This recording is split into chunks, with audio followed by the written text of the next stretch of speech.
अस्सलाम वालेकुम। दी डाइट के प्लेटफॉर्म से हम आपके लिए लेकर आए हैं एक नया प्रोग्राम हेल्थ एजुकेशन। आज हम आपको इस प्रोग्राम में बताएंगे कि चक्की का आटा, इसकी अफादियत क्या है और ये शुगर के मरीजों के लिए क्यों ज़रूरी है। मज़ीद जानिए इस रिपोर्ट में। नाज़रीन, आज हम आपको बताएंगे चक्की के आटे में मौजूद मिनरल्स, विटामिन्स, फाइबर और इनकी अफादियत।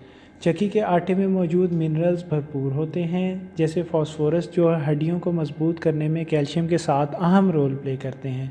चक्की का आटा विटामिन B1 से भरपूर होता है, जो जिस्म में मौजूद ग्लूकोज को एनर्जी यानी ATP में कन्वर्ट करने में मदद फ़राहम करता है।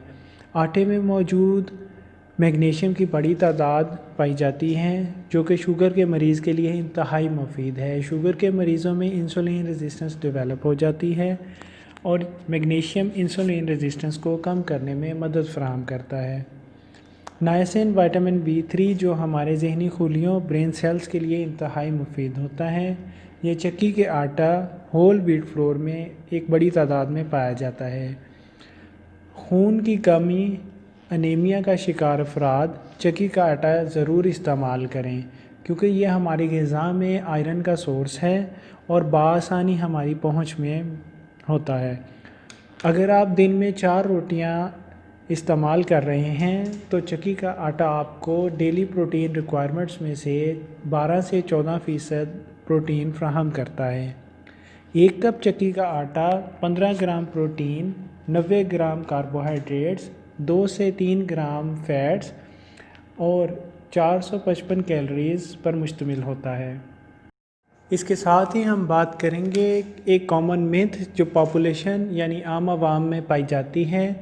ये तासुर पाया जाता है कि शुगर का मरीज़ चक्की का आटा इस्तेमाल ना करे, क्योंकि ये शुगर को बढ़ा देता है, जबकि चक्की का आटा होल व्हीट फ्लोर, इसमें फ़ाइबर एक बड़ी तादाद में पाया जाता है, जबकि सफ़ेद आटा रिफ़ाइंड फ्लोर, उसमें फ़ाइबर की तादाद कम होती है। तो शुगर का मरीज़, उसके लिए चक्की का आटा मुफीद है। वो 3 टाइम एक चपाती खा सकता है। इसके साथ साथ अगर आप चक्की के आटे में 1/3 हिस्सा जौ का आटा शामिल करते हैं तो उसकी अफादियत 2 गुना बढ़ जाती है और वो ग़िज़ा से भी एक भरपूर मल्टीग्रेन फ्लोर बन जाता है।